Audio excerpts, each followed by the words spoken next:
Hello दोस्तों, स्वागत है आपका अपने चैनल आर्ट स्टडी क्लासेस में। हमारी जो वैज्ञानिकों की क्लास चल रही थी, अभी कुछ दिन के लिए स्टॉप थी, तो अब हम यह क्लास कंटिन्यू चलाएंगे जो हमारे सीटेट जुलाई के एग्ज़ाम के लिए बहुत ज़्यादा इम्पोर्टेंट होंगे।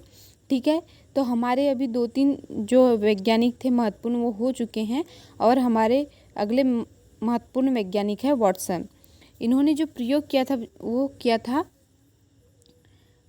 किया था खरगोश पे और अपने बच्चों पर। ठीक है, इनके बारे में और जानकारी ले लेते हैं। वाटसन तथा उनकी पत्नी रेनर ने अपने पुत्र अल्बर्ट पर प्रयोग किया। उन्होंने उसको खेलने के लिए एक खरगोश दिया। ठीक है, जब अल्बर्ट ने खरगोश को छुआ तब बालक को आनंद की अनुभूति हुई क्योंकि वो थोड़ा रेशेदार और गद्देदार था। ठीक है, लेकिन वाटसन ने कुछ समय पश्चात उसके साथ एक डरावनी ध्वनि पैदा की। ठीक है, जैसे जैसे वह उस खरगोश को पकड़ता था वैसे वैसे एक डरावनी ध्वनि उत्पन्न होती थी।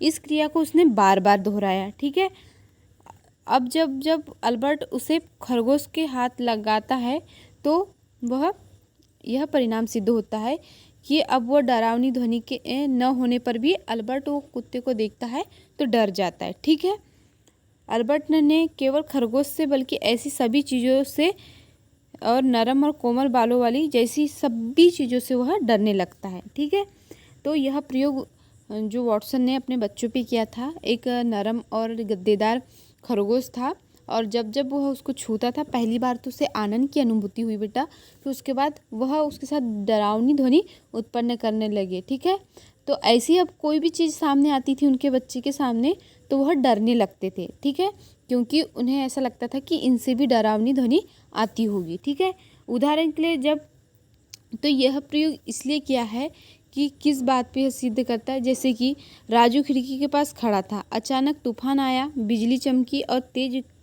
कड़कने की आवाज़ हुई। राजू शोर सुनकर उछलने लगा तथा रोने लगा। इस घटना के कुछ समय पश्चात वापस इस तरह की आवाज़ आने पर राजू डरकर रोने लगा। तो मतलब ऐसा है, कोई चीज़ अगर हमारे साथ बार बार हो रही है और फिर बाद में नहीं भी होती है तो हमें वह चीज़ अनुभव होने लगता है और हम उसके प्रति डर या शंका उत्पन्न करने लगते हैं। तो यह वाटसन का एक प्रयोग था और इसमें जो शैक्षणिक निहितार्थ निकलते हैं हमारे, और यही इम्पोर्टेंट पॉइंट होता है। ठीक है, जो ये भी पूछ सकता है कि वाटसन ने किस पे प्रयोग किया था, खरगोश पे और अपने बच्चों पे। ठीक है, और क्या क्या वहाँ एक्टिविटीज़ होती थी, वो मतलब वो खरगोश के साथ आवाज़ निकालता था डरावनी और उसके बाद वह बार बार प्रयोग ऐसे ही करता था। फिर कुछ समय बाद बिना ही आवाज़ निकाले अगर वो कोई भी नरम या गद्देदार वस्तु देखता था उसके समान तो वह डरने लगता था। ठीक है, यह प्रयोग बार बार होने के कारण उसमें वह जो मानसिकता बन चुकी थी कि यह भी डरावनी ही होगी।